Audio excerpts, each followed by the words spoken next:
So I learned my Qigong techniques from a very famous master from China, and his techniques of Qigong were passed down over many generations.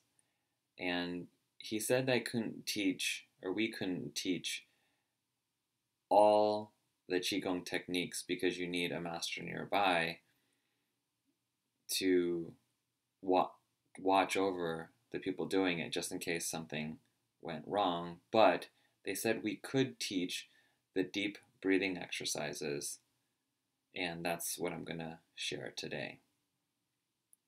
First off, once again, the premise of meditating and the Qigong art is to balance your yin and your yang. So one of the focus points of your mind as you're breathing is actually about 4 finger widths below your belly button, and the Chinese call this point the Tian, and that location is really the source or central area of your yin. And basically, one of the things that Master Wu talked about was that if most illness is coming from too much yang or too much heat, too much fire, and that's kind of overwhelming the yin or the feminine force in the body. So by meditating, you're rebalancing, and because most of the time you're too fiery, you're going to focus on the yin region of the body. So the way you do it, there's 2 parts. There's the deep breathing, I'll call it just diaphragmic deep breathing, that most of us know how to do, the expansion of the lower abdomen. But the interesting other half of the deep breathing exercises is around reversing that. And I'll explain it after I do the more normal first part. So when you do Qigong, in the mornings, you want your back to the sun, and you want to drink a tiny bit of water before you do the exercise. And you can either sit in a chair with your hands on your thighs for this exercise, or the ground. You can sit cross-legged with your hands on your thighs, with your back, with the sunlight hitting your back. And so the way you go about doing it is you close your eyes, you focus on that location 4 finger widths below your belly button, the Tian, and you breathe in through the nose, and as you do, the tongue is behind the top teeth, and you inhale through the nose. And then you exhale through the mouth with your tongue then behind the bottom teeth. And the inhale and the exhale are equal lengths. So if you inhale for 4 seconds, you exhale for 4 seconds. And you're basically closing your eyes, and you are gently just thinking about that spot below your belly button and expanding that area of your abdomen. And some of the themes that you want to think about are: keep it natural so you don't force it. You do it thinly, and what I mean by that is almost imperceptibly you want to be breathing. You want to control the breathing, but do it naturally. For those that do yoga, which I've done for almost 20 years, it's kind of like closing off your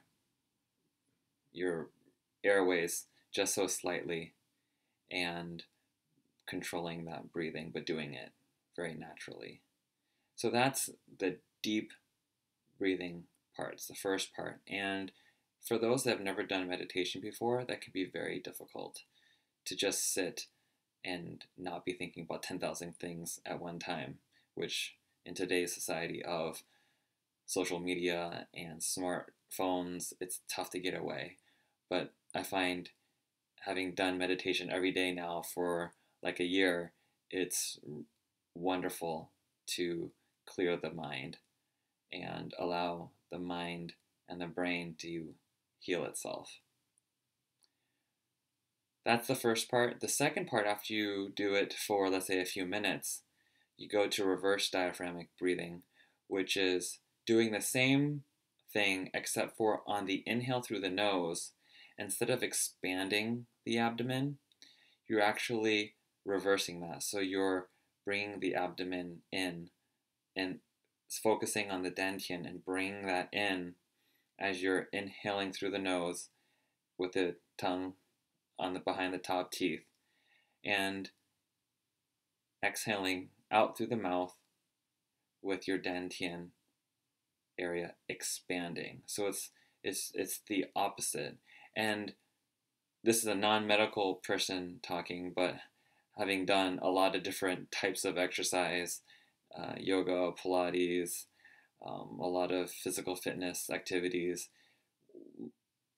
and a lot of reading on medicine. One of the things that, and talking to fellow doctor friends of mine, one of the things that I think it's doing when you're doing this reverse diaphragmatic breathing is it's causing a pressure in your lymphatic system and cleansing it out. You'll as you do this, you'll find that there you are creating an internal pressure inside your core area, and you're going to feel that pressure as you're doing the reverse diaphragmatic breathing. It'll feel different than when you do the first half, just the normal deep breathing. And as you do this, have your mind just focus on that dantian area. And what's amazing about this experience when you do it is something you might maybe mentally think like you've only meditated for a couple minutes, and then you go back and you look at your watch and you've been meditating for 10 minutes or 15 minutes. So you basically get into that flow state as you focus on that one thing and you're breathing, and as the tongue and your abdomen or those kinds of things become natural and you get into that flow state, time really can just fly by. It's a very interesting, cool experience, and I hope you will try that. I think that meditation might be an area that we will find in medicine as something as physically measurable. So a recent article that I saw was that sleep actually helped clear out the toxins of the brain. The glial cells during sleep would help allow the toxins to be removed from the brain. So there's actually a glymphatic system that improves or removes toxins while you sleep. I think that one hypothesis I might have is that when you're meditating, there are similar effects, but in a way, a more focused way of doing that. So try it out. If you have any questions, add it to the discussion, either on YouTube or on Tumblr, and I'll do my best to respond. Good luck.